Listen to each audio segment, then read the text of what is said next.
ಪ್ರೀತಿಯ ಸ್ನೇಹಿತರೆ, ಶರಣಾರ್ಥಿ ಸ್ನೇಹಿತರೆ, ಇವತ್ತಿನ ನಮ್ಮ ಒಂದು ವಿಡಿಯೋದಲ್ಲಿ ಏನು ವಿಶೇಷ ಮಾಹಿತಿಯಪ್ಪ ಅಂದ್ರೆ ಭಾರತೀಯ ಅಂಚೆ ಇಲಾಖೆ ಅಂದ್ರೆ GDS ಇರ್ತಕ್ಕಂಥದ್ದು ಏನು ರಿಸಲ್ಟ್ ಅನ್ನ ಅನೌನ್ಸ್ಮೆಂಟ್ ಮಾಡಿದ್ದಾರೆ. ಹಾಗಾದ್ರೆ ಯಾರೆಲ್ಲ ಒಂದು ಸೆಲೆಕ್ಟ್ ಆಗಿದ್ದೀರಿ, ನಮಗೆ ಸುಮಾರು ಜನ ಕಮೆಂಟ್ಸ್ ಮುಖಾಂತರ ಕೇಳ್ತಾ ಇದ್ದೀರಿ, ಸರ್ ನಂದು ಒಂದು ಇಷ್ಟೊಂದು ಪರ್ಸೆಂಟೇಜ್ ಇದೆ, ನಾನು ಸೆಲೆಕ್ಟ್ ಆಗ್ತೀನಾ ಇಲ್ಲ, ಮತ್ತೆ ನಾನು ಈ ಒಂದು ಡಿವಿಷನ್ಗೆ ಅರ್ಜಿಗಳನ್ನು ಸಲ್ಲಿಸಿದ್ದೀನಿ ಅಂತ. ಆ ಒಂದು ಎಲ್ಲಾ ಒಂದು ಪ್ರಶ್ನೆಗೆ ಉತ್ತರ ಇವತ್ತು ಸಿಕ್ಕಿದೆ ಸ್ನೇಹಿತರೆ. ಯಾಕಪ್ಪ ಅಂದ್ರೆ ಇವತ್ತು ಭಾರತೀಯ ಅಂಚೆ ಇಲಾಖೆ GDS ಇಂದ ಒಂದು ರಿಸಲ್ಟ್ ಅನ್ನ ಅನೌನ್ಸ್ಮೆಂಟ್ ಅನ್ನ ಮಾಡಿದ್ದಾರೆ.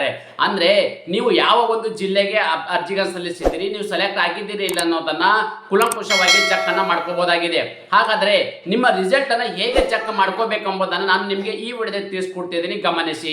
GDS ಇರ್ತಕ್ಕಂಥ ಭಾರತೀಯ ಅಂಚೆ ಇಲಾಖೆಯಿಂದ ರಿಸಲ್ಟ್ ಅನ್ನ ಅನೌನ್ಸ್ಮೆಂಟ್ ಅನ್ನ ಮಾಡಿದ್ದಾರೆ. ಹಾಗಾದ್ರೆ ಆ ಒಂದು ರಿಸಲ್ಟ್ ಅನ್ನ ನಿಮ್ಮ ಮೊಬೈಲಿನಲ್ಲಿ ಹೇಗೆ ಚೆಕ್ ಮಾಡ್ಕೋಬೇಕೆಂಬುದನ್ನ ಸ್ಟೆಪ್ ಬೈ ಸ್ಟೆಪ್ ನಾನು ವಿವರಿಸುತ್ತೀನಿ, ಗಮನಿಸಿ. ಮೊದಲನೇದಾಗಿ ಏನ್ ಮಾಡ್ಬೇಕಪ್ಪ ಅಂದ್ರೆ ನೀವು ಗೂಗಲ್ಗೆ ಹೋಗ್ಬೇಕಾಗತ್ತೆ. ಗೂಗಲ್ ಅಲ್ಲಿ ಹೋಗ್ಬಿಟ್ಟು ಏನ್ ಮಾಡ್ತೀವಿ, ಇಂಡಿಯನ್ ಪೋಸ್ಟ್ ಆಫೀಸ್ ಇರ್ತಕ್ಕಂಥ ಒಂದು ವೆಬ್ಸೈಟ್ ಅನ್ನ ಕ್ಲಿಕ್ ಮಾಡಿ. ಓಕೆ, ಸೊ ಕ್ಲಿಕ್ ಮಾಡಿದಾಗ ಏನಾಗುತ್ತೆ, ಮೊದಲನೇದಾಗಿ ಈ ತರದ ಒಂದು ನಿಮಗೆ ವೆಬ್ಸೈಟ್ ಬರಲಿದೆ. ಓಕೆ, ಈ ಒಂದು ವೆಬ್ಸೈಟ್ ಮೇಲೆ ಕ್ಲಿಕ್ ಮಾಡಿ. ಈ ತರದ ಒಂದು ವೆಬ್ಸೈಟ್ ಮೇಲೆ ಕ್ಲಿಕ್ ಮಾಡಿದಾಗ ಏನಾಗತ್ತಪ್ಪ ಅಂತಂದ್ರೆ ತಾವುಗಳಲ್ಲಿ ಗಮನಿಸ್ತಾ ಇದ್ದೀರಿ, ಇಲ್ಲಿ ನೋಡಿ, short list candidate and schedule 1 ಜನವರಿ 2026 ಅನ್ನೋದ್ರ ಮೇಲೆ ನೀವು ಕ್ಲಿಕ್ ಮಾಡಬೇಕಾಗತ್ತೆ. ಓಕೆ, ಸೊ ನೀವು ಇದ್ರ ಮೇಲೆ ಕ್ಲಿಕ್ ಮಾಡಿದಾಗ ಏನಾಗತ್ತಪ್ಪ ಅಂತಂದ್ರೆ ನೋಡಿ, ಆಂಧ್ರ ಪ್ರದೇಶ್, ಆಸಾಂ, ಬಿಹಾರ್ ಅಂದ್ರೆ ಬೇರೆ ಬೇರೆ ಒಂದು ರಾಜ್ಯಗಳ ಇಲ್ಲಿ ಒಂದು ಶೆಡ್ಯೂಲ್ ಅನ್ನ ಬಿಟ್ಟಿದ್ದಾರೆ, ಅಂದ್ರೆ ಒಂದು ಲಿಸ್ಟ್ ಅನ್ನು ಬಿಟ್ಟಿದ್ದಾರೆ. ನಮಗೆ ಬೇಕಾಗಿರ್ತಕ್ಕಂಥದ್ದು ಏನಪ್ಪಾ ಅಂತಂದ್ರೆ ಕರ್ನಾಟಕದ ಅಭ್ಯರ್ಥಿಗಳಾಗಿರೋದ್ರಿಂದ ನಾವು ಈ ಕರ್ನಾಟಕದನ್ನ ಕ್ಲಿಕ್ ಮಾಡಬೇಕಾಗತ್ತೆ. ಓಕೆ, ಸೊ ಇಲ್ಲಿ ಕರ್ನಾಟಕ ಮೇಲೆ ನೀವು ಕ್ಲಿಕ್ ಮಾಡಿ. ಕ್ಲಿಕ್ ಮಾಡಿದಾಗ ಏನಾಗುತ್ತೆ ನೋಡಿ, ಶಾರ್ಟ್ ಲಿಸ್ಟ್ ಅನ್ನೋದ್ರ ಮೇಲೆ ಕ್ಲಿಕ್ ಮಾಡಿದಾಗ ಏನಾಗುತ್ತೆ, ಒಂದು ಈ ಡೌನ್ಲೋಡ್ ಆಗುತ್ತೆ. ಏನು ಎಷ್ಟೊಂದು ಬಿಟ್ಟಿದ್ದಾರೆ ತಾವುಗಳು ಗಮನಿಸಬಹುದಾಗಿದೆ. ಇಲ್ಲಿ ಬಹು ಮುಖ್ಯವಾಗಿರ್ತಕ್ಕಂಥದ್ದು ನೋಡಿ, ನಾನಿಲ್ಲಿ ಗಮನಿಸ್ತಾ ಇದ್ದೀನಿ ನೋಡಿ. ಓಕೆ, ಸೊ ಇದು ಏನು ಮಾಡಬೇಕಪ್ಪ ಅಂದರೆ ಫಸ್ಟ್ನಾಗ ಇರ್ತಕ್ಕಂಥದ್ದು ಸೀರಿಯಲ್ ನಂಬರ್ ಇದೆ. ಓಕೆ, ಡಿವಿಷನ್ಗೆ ಯಾವ ಒಂದು ಡಿವಿಷನ್ಗೆ ಇರ್ತಕ್ಕಂಥದ್ದು, ಪೋಸ್ಟ್ ಆಫೀಸ್ ಇರ್ತಕ್ಕಂಥದ್ದು. ಓಕೆ, ಅದೇ ರೀತಿ ಯಾವ ಒಂದು ಪೋಸ್ಟ್ಗೆ ಅಂದರೆ ಯಾವ ಒಂದು ಹುದ್ದೆಗೆ ಅರ್ಜಿಗೆ ಸಲ್ಲಿಸಿದ್ದೀರಿ, ಮತ್ತು ಯಾವ ಒಂದು ಕೆಟಗರಿ ಅಭ್ಯರ್ಥಿ ಆಗಿದ್ದೀರಿ, ಮತ್ತು ನಿಮ್ಮ ಇರ್ತಕ್ಕಂಥ ರಿಜಿಸ್ಟ್ರೇಷನ್ ನಂಬರ್ ಇರ್ತಕ್ಕಂಥದ್ದು, ಯಾವ ಒಂದು ಪರ್ಸೆಂಟೇಜ್ಗೆ ಕಟಾಪ್ ಅನ್ನು ನಿಲ್ಲಿಸಿದ್ದಾರೆ.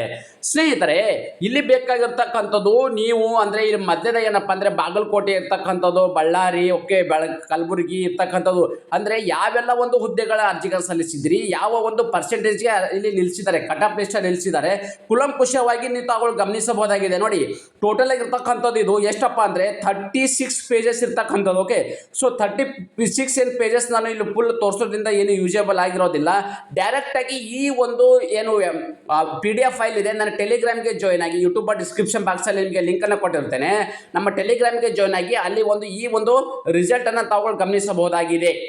ಇದೇ ತರಹದ ಉದ್ಯೋಗ ಮಾಹಿತಿಯಾಗಿ ನಮ್ಮ ಯೂಟ್ಯೂಬ್ ಚಾನಲ್ ಅನ್ನ ಸಬ್ಸ್ಕ್ರೈಬ್ ಜೊತೆಗೆ ಬೆಲ್ ಐಕನ್ ಕ್ಲಿಕ್ ಮಾಡೋದನ್ನ ಮರಿಬೇಡಿ.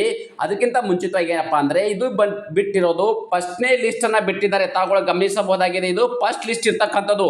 ಸೆಕೆಂಡ್ ಲಿಸ್ಟ್ ಕೂಡ ಬಿಡ್ತಾ ಇದ್ದಾರೆ. ಇದರಲ್ಲಿ ಯಾರೆಲ್ಲ ನೀವು ಕ್ವಾಲಿಫೈ ಆಗಿಲ್ಲ ಅಂದ್ರೆ ಮೆರಿಟ್ ಲಿಸ್ಟ್ ಅಲ್ಲಿ ಯಾರೆಲ್ಲ ಬಂದಿಲ್ಲ ಅಂತ ಅಭ್ಯರ್ಥಿಗಳು ಬೇಜಾರು ಮಾಡ್ಕೋಬೇಡಿ. ಎರಡನೇ ಶೆಡ್ಯೂಲ್ ಕೂಡ ಬಿಡ್ತಾರೆ, ಅದರಲ್ಲಿ ಕೂಡ ನೀವು ನಿರೀಕ್ಷಿಸಬಹುದಾಗಿದೆ.